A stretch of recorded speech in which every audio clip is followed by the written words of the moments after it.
I'm Cornita, and I serve as the Chief of Orange County Corrections in beautiful Orlando, Florida. I started my journey in the field of corrections in 1981. So I've been doing this now for about 34 years. And it has been quite challenging, but also phenomenally rewarding for me. I started in an area called probation and parole services, doing what we refer to as field services, doing investigations, doing pre-sentence investigations for the courts, and also supervising individuals that were placed on probation or pretrial release type programs. And then over the years, I met my husband, who I've been with now almost 33 years.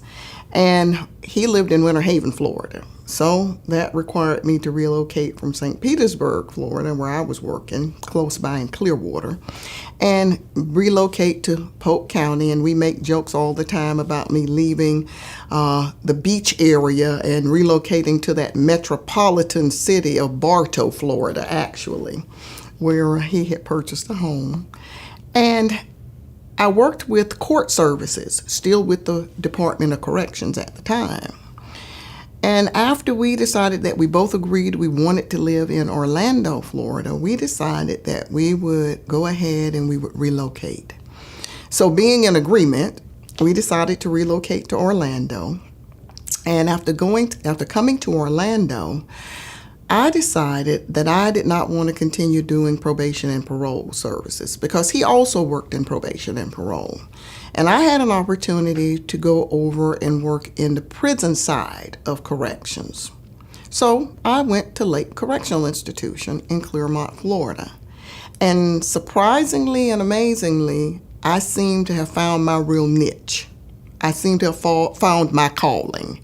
And I then made a conscious decision, and we made a decision collectively, that he would stay in the area of probation and parole, and I would stay on the side of prison. So that's what I decided to do.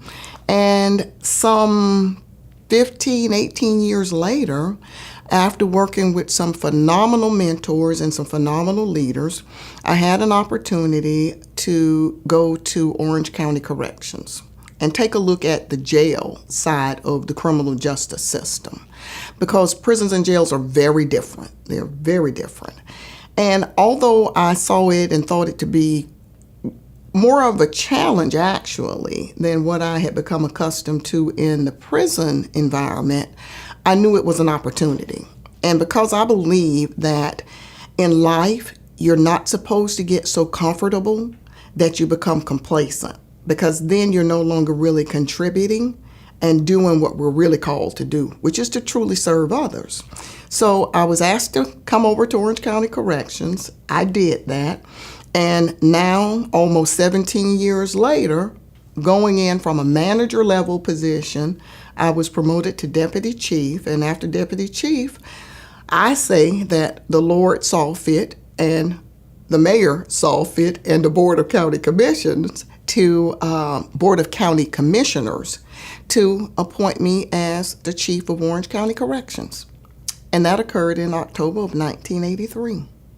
I believe that the sacrifices that we make in life should be sacrifices that we choose to make, not necessarily that we want to make, but we choose to make sacrifices, not just for the benefit of ourselves, but also for the benefit of others.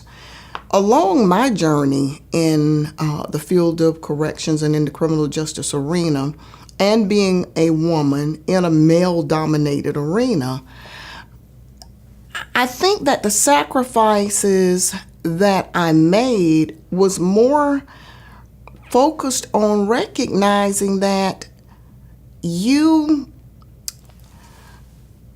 have to be willing to be stretched, and you have to be willing to not wear your feelings on your shoulders, on your sleeves rather. You have to not wear your feelings on your sleeves. You have to toughen up And you have to not take everything so personal because, in life, I don't care what arena you're in and what sacrifices you make, offenses are going to come. What's important is how you handle those offenses that come. And so when I think about making sacrifices in order to accomplish the things that I've been able to accomplish, the sacrifices in part have been calculated sacrifices as well, because we get nothing for free. Nothing in life comes free. You have to be willing to pay the price for what you get in life. And I think that part of maturing is also recognizing something that one of my mentors said to me along the journey, which is you have to consider and count the cost before you make a decision. Whether it's a sacrifice, a personal sacrifice, a family sacrifice, or whatever, you have to count the cost and determine whether or not you're willing to pay that price or to make that sacrifice. We all wear many hats. And one of the things that I've found in my lifetime is that the hats change over a period of time depending on what environment you're in, what particular situation you find yourself in. I would not be honest if I said that some of the many hats that I have worn and some of the many hats I wear now don't get tough, because it gets tough. But I believe that truly my ability to balance the many hats that I wear, it's rooted in my faith. And it's rooted in understanding that God gives us the grace to accomplish whatever it is that He calls us to. I firmly believe that He will not give us more than we can handle, and that we have to be careful, though, not to take on and give ourselves more than we can handle, because He said He wouldn't give us more than we could handle. But that doesn't necessarily mean we don't take on additional things that maybe we should have said no to. So it's a balance. You have to find a balance in the many hats that you choose to wear. And in wearing the many hats that I do wear, there's also the fact that I have been surrounded by a strong support system. In my family, I have a phenomenal husband. I have 2 phenomenal sons. I have siblings that have helped along the way. I had 2 very supportive parents, and I know that their spirit is still much alive. And because of the way that I was raised, I was given very good and strong principles in life. And so if you live by those principles and you don't compromise those principles or your integrity along the way, I think wearing the hats also, it's much easier because you're not trying to be someone that you're not. I believe that you have to be honest and true to who you are and not try to be somebody that you're not, because nobody can do you better than you. So I try to stay true to myself, and I try to balance the many hats that I wear by recognizing that I have good people that are willing to help me within my profession and in my role as chief. I've been blessed to have a lot of good staff, great staff. I have hard-working individuals, and I think that part of good leadership is also knowing that you don't have all the answers to everything, and that when you surround yourself with other good people, you need to be willing to lean on them sometime, call on them, and use the gifts and the strengths that they bring to the table as well, because you can't do this by yourself. None of us are an island unto ourselves. And, I've never been a staunch believer of that philosophy that some people espouse that, I made it because I pulled myself up by my bootstraps, okay? You had someone help you lace those boots up along the way. One of the greatest hats that I consider was a privilege for me to be able to wear, it wasn't easy, but I consider it a privilege, was the hat of being a caregiver and an advocate for both of my parents as they aged in life and prior to them passing on. I had an opportunity to serve them in a way that I considered they had done for me when they raised me and when they brought me up and when they instilled all of the things that they did in my life.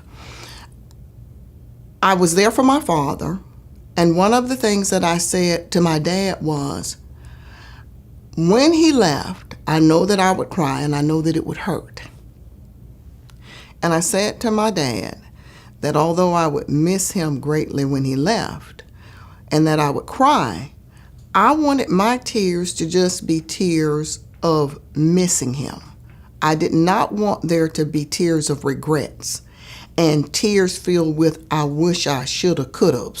So I did for him all that I could do while he was alive, and that he could know that I was there for him, and to tell him how much I appreciated all that he had done for me over the years that we had spent together. I'm the youngest of 6, so to some degree I was my daddy's baby girl. And then, as the Lord would have it, and we understood that this was agreements up front that both my husband and I both made, not just for my parents, but his family as well. But we had the opportunity to then move my mother into our home, where we cared for her for the next 7 years, provided a voice for her when she could no longer speak for herself, served as an advocate for her, knowing that along my journey, my mother had been one of my greatest advocates. And so I thought it was a privilege and an honor to be able to care for them and to advocate on their behalf and to serve as a caregiver. There were many tough days, and I thank God for my siblings. I thank God for the support that he gave me and friends and others that helped hold up my arms, because I certainly wasn't able to walk this journey alone. And then one of the things that I remembered so well that is surely something that gives us strength from the scriptures. And again, I had to go back to, with God, all things are possible, and that he will never put more on you than you can bear. And though it gets tough, and you may question, can I really bear this? Can I really stand up under this? As long as you maintain your faith, as long as you maintain your strength, and as long as you realize that it's okay to cry, you will be able to get through whatever challenge you are faced with. You will be able to get through it because God never leaves you, he never forsakes you, and he is true to every promise that he has ever given you. And when it's all said and done, I think that you have to also maintain a lot of levity in your life, a lot of laughter, a lot of joy. There's a song that was released in 2000, and the title of the song is I Hope You Dance. One of the things that I told my sons along the way of bringing them up and spending time with them, and I shared this song with them when both of them got married. The song has a lyric in it that says that when you get the choice to sit it out or dance, I hope you dance. That's what I tell people all the time. Life is a series of choices that we all have to make. And though it may get tough, I think that the best choice to always make in life is to dance. Dance your way through whatever the situation is, because it will be better on the other side. And the other thing that I remember that one of my spiritual leaders shared with me many years ago was the fact that we are not made on the mountaintop. As a people, it's in the valley that we learn how to survive and how we learn to help others make it through tough times and challenges. And then what God does is he allows us to have a mountaintop experience so that we can celebrate, so that we can dance, so we can share the moment with other people, and so that we can look back and say that when the valley experience comes again, the challenges come again, we can reflect on what God has brought us through and find confidence in the fact that this too shall pass, and that we once again will be on the mountain. And I hope every time that happens that you choose to dance.